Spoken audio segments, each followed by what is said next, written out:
Welcome to another episode of The Brand Called You, a podcast and podcast show that brings you leadership lessons, knowledge, experience, and wisdom from thousands of successful individuals from around the world. I am your host, Ashutosh Garg, and today I'm delighted to welcome a very, very accomplished entrepreneur who helps entrepreneurs to exit, Mr. Damon Pistulka, who is in Seattle, USA. Damon, welcome to the show. Thank you for having me. Damon is the founder of Exit Your Way. Mm-hmm. So, Damon, before we speak about Exit Your Way, tell me a little bit about your own background. Yeah, I grew up on a large family farm in the middle of the United States. Grew up in with a large family, and went to school for engineering.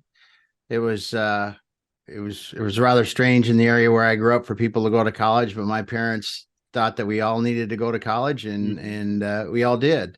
My brothers, I have 3 brothers and a sister, and I started out in manufacturing and working in engineering in that role, and mechanical engineering and in plastics, and then in other industries, all the way into some of the last companies. I started out in technical roles and then into managerial roles, and then actually building facilities and managing and running facilities, and then managing and running companies in the manufacturing sector, and then into some other sectors along the way after that. But I ended up in the last part of my career, for the last 10 or 12 years of my career, I was running companies for private equity groups, where we were, buying, selling, growing, doing the things that they do. And in those companies were various things, all the way from retail checkout solutions, like you go to the grocery store and the thing that you put your groceries on and goes over the scanner, to aerospace parts that have been in things that are on the moon or on Mars, things that in the F-22s in the US, and the 787s and 737s and all kinds of things like that. So yeah, it was a lot of fun. Fascinating. And then what made you become an entrepreneur in that too, to help others exit?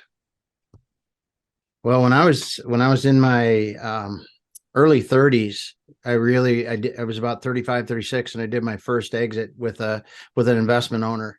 And I was with that company for about 5 years, but I was able to grow it to the value he wanted, and we were able to sell it successfully. And I was like, this is really something. And from the time I worked in a family business first, and this is only the second business I worked in, and there were investors, one of the owners, and then they had an equity group that was in it with them. And I was like, this is really fun. I always thought about business as an income generator, for a family or those kind of things, but really to build it, to generate wealth, and to sell it is something I hadn't seen before. And I liked the whole process all the way through the sale. And I envisioned this kind of business at that time, but I didn't have the experience to do it yet. And I went out and did my thing, and did a lot of other jobs and projects and things like that. And then I ended up in 2015, I met back up with my partner now, Andrew Cross, and we had worked together in some of the last companies I ran. And he was selling businesses at the time. And he asked me, he said, "Hey, do you want to be my partner? He was going to move to Salt Lake City." And he said, "You just keep the Seattle office open. We'll keep that going." I said, "Okay." And then about 6 months into it, I realized that I didn't like just selling businesses, because they don't often sell if they're not ready to sell. And what most people don't know is that the chance of selling a small business, something under $20 million, is really, really hard. It's about a 20% chance of success. I had no idea that the success was that low. My experience in the equity world is you're buying, selling companies all the time. You just think it's kind of what happens. But in the real world, outside of those kind of businesses, it doesn't. It's very hard. And I thought this would be we were selling businesses, and of course the success rate is really low. And we were like, hey, let's improve our success rate, and let's start helping those people actually set their goals, build the businesses just like we did in the equity owned companies, use some of the same tools that we did, build some better ones even, and then do that. And that was in 2016. We started doing that. And since then it's been, just doing it and having a lot of fun with it. Amazing. Yeah. So my next question to you, Damon, is that how important is it for entrepreneurs to plan an exit, and how do they prepare for it? Well, I'm going to tell you what happens if you don't usually. Mm-hmm. If you don't plan for your exit, we all are going to exit, right? There's no ifs, ands, or buts. We're going to exit sometime. Yeah. It's either you can do it on your own terms and plan, prepare, and do it like you want, or you can put it off and get to the end, and you probably will end up liquidating your company and shutting it down and walking away, and all your employees are going to have to go find another job someplace else, because that's really how important it is. But if you plan ahead and you're working 5-6 years ahead, it doesn't have to be a huge business. Mm-hmm. You can create a business that will generate the wealth that you need and something that somebody else will buy after. And that's the difference. You can do it and you will sell it if you do it right. Well said. And what, in your opinion, are some of the big challenges a lot of founders face? Well, first of all, everyone's good at something, right? If you're a founder, I could be good at, I'm a plumber or electrician, or I'm a carpenter or whatever it is. I'm good at a carpenter, but I'm not necessarily good at running a business. But I'm a good enough carpenter that people will pay me to do the carpentry work. Well, if you're a carpenter that learns how to be good at business, you probably aren't going to be doing as much carpentry work as being business person, helping others in your business do the good carpentry work, and making sure that you can multiply your efforts by having others help you do the carpentry work. And the biggest problem is people can't make that transition. They're good carpenters and they can only do as much as the carpentry they can do. When I was reading about you, you also talk about a framework you have developed to support entrepreneurs in their exit. Do share your thoughts, and if possible, give me an example. Yeah. Well, it's pretty simple, actually. We always like to start with, how much money do you need out of your business to do what you want to do after your business? And it makes the person think. It's like, first thing is, I'm not going to be in my business forever. I need to think about what I'm going to do after. And I need to think in terms of what my lifestyle is going to be like, so I can then back into how much money I'm going to need total. And I look at other things like my portfolio, my other pieces of my portfolio, real estate, whatever it is. And I go, okay, my portfolio is $5 and I need $10 total. Well, that means I need $5 from my business between now and the time I exit to have my $10 and do what I want to do after that. That's where we always start, because one of the biggest apprehensions when somebody sells a business is, am I going to have enough money for what's next? Correct.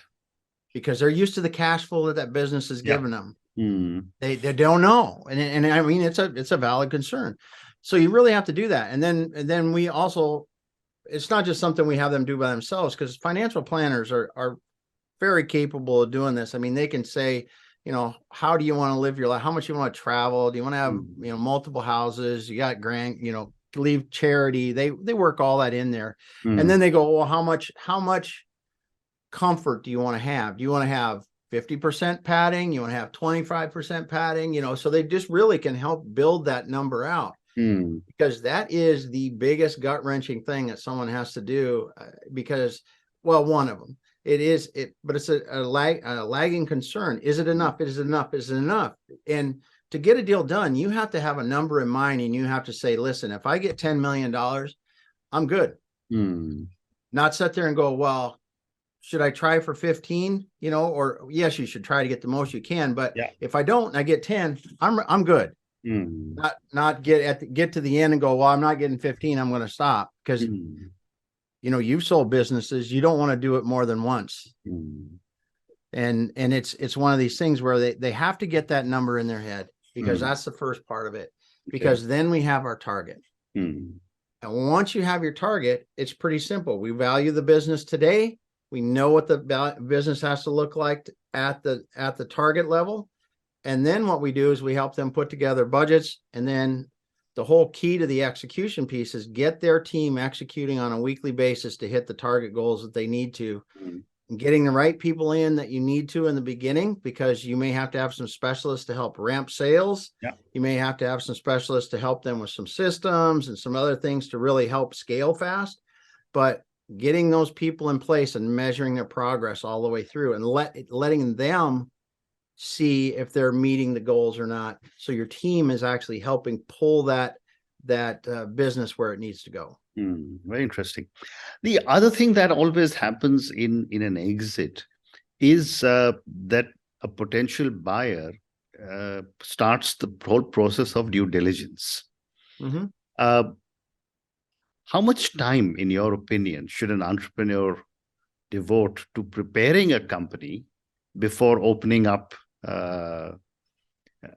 his or her books for diligence?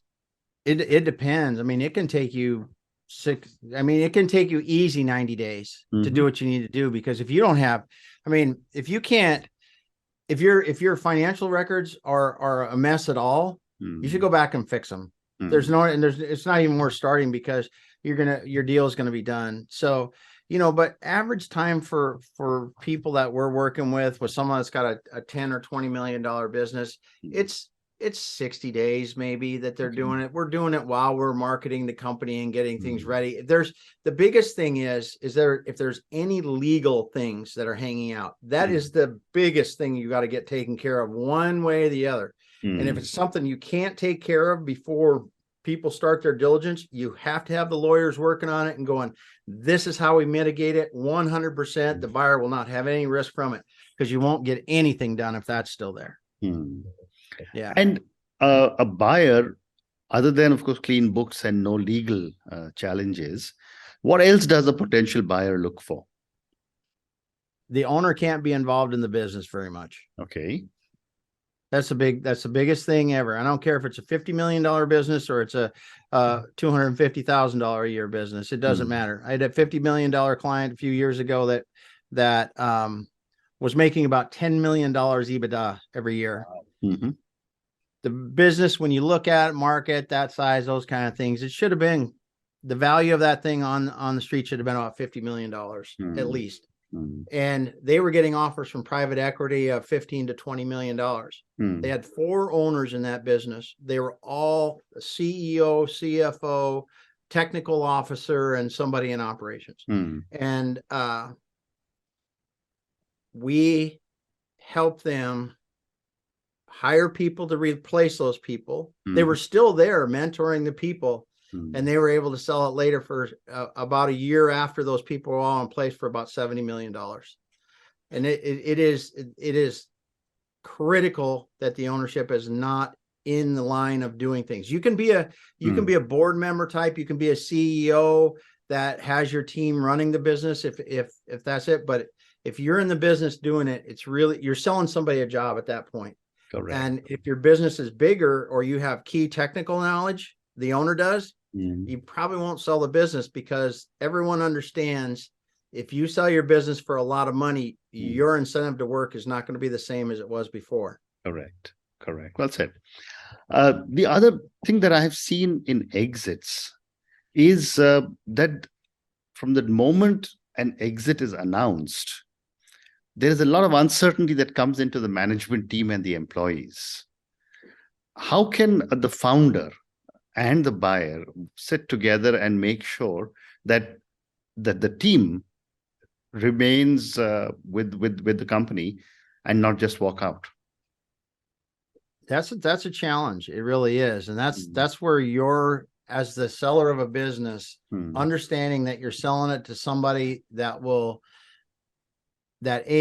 the employees, that will carry on some sort of legacy that you think your employees will be happy to be a part of, is really important.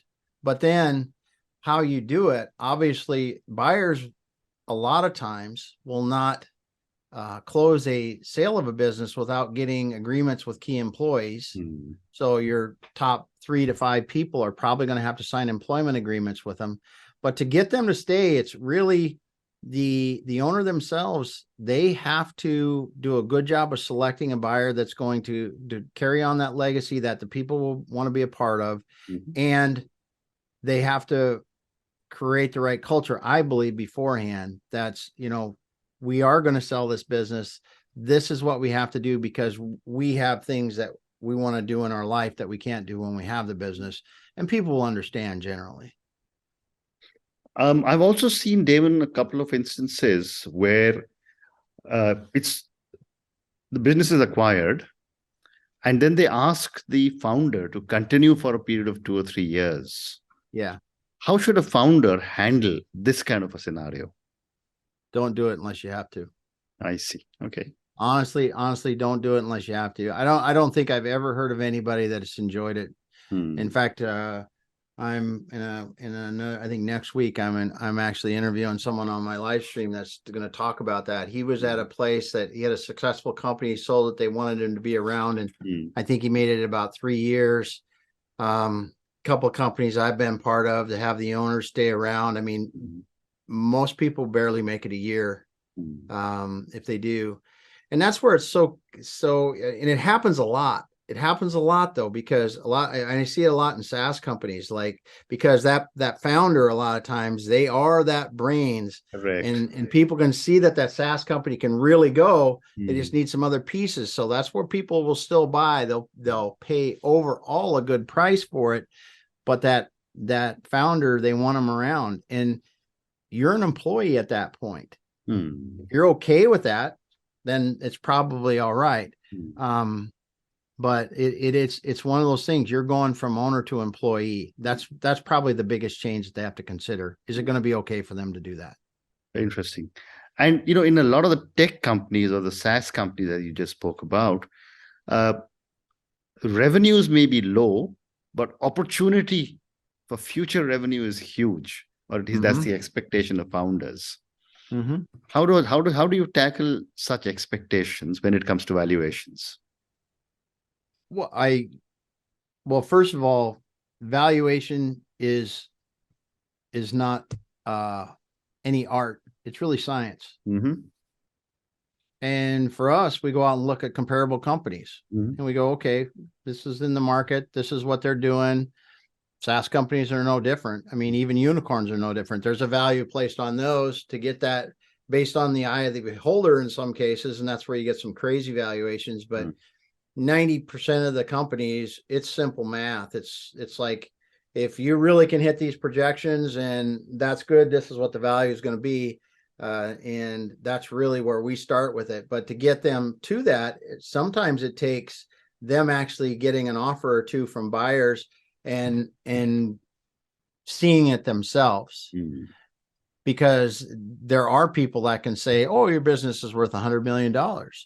Because we see people getting 20x. Well, 20x is 20x of what, and what kind of business was it? There's so many variables. You really have to see sometime. You get as close as you can to comparables and say, this is about where we think it's going to be. And then you got to let the market decide. And if the owner's not willing to do that, and they have unrealistic value expectations. I mean, that's the number one reason why businesses don't sell, is unrealistic value expectations. Yeah, great response. Thank you.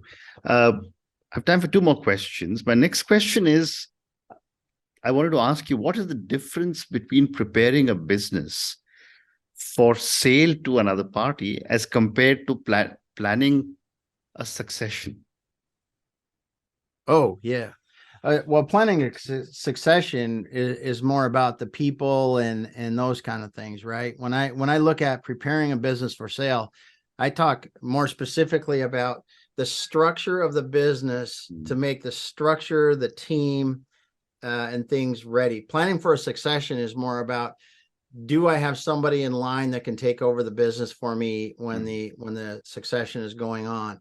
And when you look at that, you really have to look at, especially if it's going to be some family members, what are the capabilities of my family member or members, and what roles they're going to play, and how do we build the team around them to make them successful long term? And succession, I think, is actually harder than selling a business, because when you think about it, succession is often done by the founders not taking a loan out and having the children pay it back, but they just let the children pay them money over time for the business. And what you do by doing that is you're putting your entire business at risk. Whereas if there was a loan that was taken out for whatever the business can afford, at least you can give yourself a cushion knowing that, hey, they have to run the business right. But in the planning for a succession is really about getting the team around your children or your family members to be successful long-term. Preparing for the sale of the business is different because you have to know who your buyer is going to be. And just like a product, understanding why your customer likes your product, you have to do the same thing with a business. Depending on the size, depending upon the industry, depending upon if it's a strategic buyer, like a search fund buyer that will have investor back, but a CEO that's in there, or a private equity group that's looking to buy a platform company that's able to absorb other companies. That's one thing. Or a private equity group that's buying a company that's an add-on to a platform. I mean, you really look at these and you have to understand what my management team needs to look like and what is my growth trajectory. Wonderful. And my last question to you, Damon, and this is for the many, many people who will listen to our conversation. A very large number of them are startup entrepreneurs. Based on your amazing journey, what would you say are 3 lessons or 3 learnings you want our viewers and listeners to take away?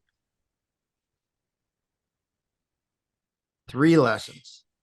So that's a good question.